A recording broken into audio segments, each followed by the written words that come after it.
পাচ্ছেন না গ্রাহকরা। সবচেয়ে বেশি ভোগান্তিতে পড়েছেন ইসলামী ব্যাংকের গ্রাহকরা। এখনও বন্ধ আছে নরসিংদী ব্রাঞ্চের 4টি এটিএম বুথ। এ বিষয়ে আরও বিস্তারিত জানাতে নরসিংদী থেকে যুক্ত হচ্ছেন সহকর্মী রাকিবুল ইসলাম। রাকিব, বুথে পর্যাপ্ত টাকা না থাকার বিষয়ে ব্যাংক কর্তৃপক্ষ কি বলছে, আর কবে নাগাদ এই সমস্যার সমাধান হতে পারে?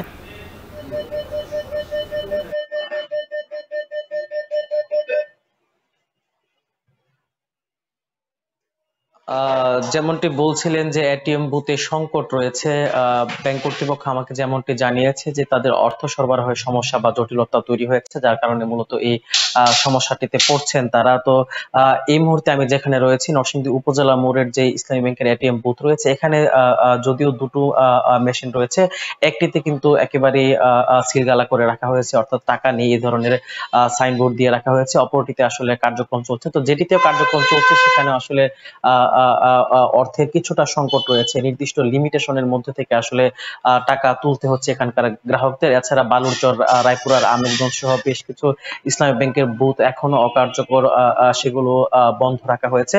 তো গত 5 তারিখের অর্থাৎ গত 5 আগস্টের পর থেকেই মূলত এই সমস্যাটির সূত্রপাত। তারপর থেকেই মূলত বিভিন্ন এলাকার যে বুথগুলো রয়েছে ছোট বড় সবগুলি আসলে বন্ধ হয়ে যায়।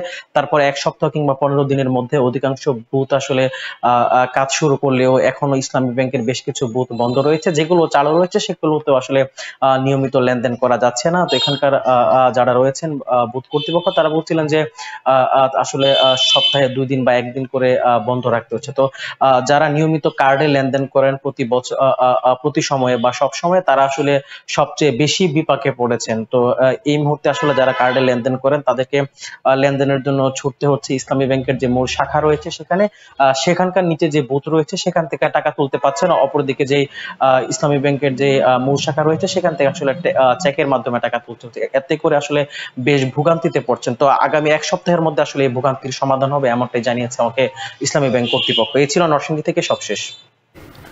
নরসিংদীর এটিএম বুথগুলোতে টাকার সংকটের কারণে গ্রাহকদের ভোগান্তির খবর জানাচ্ছিলেন সহকর্মী রাকিবুল ইসলাম।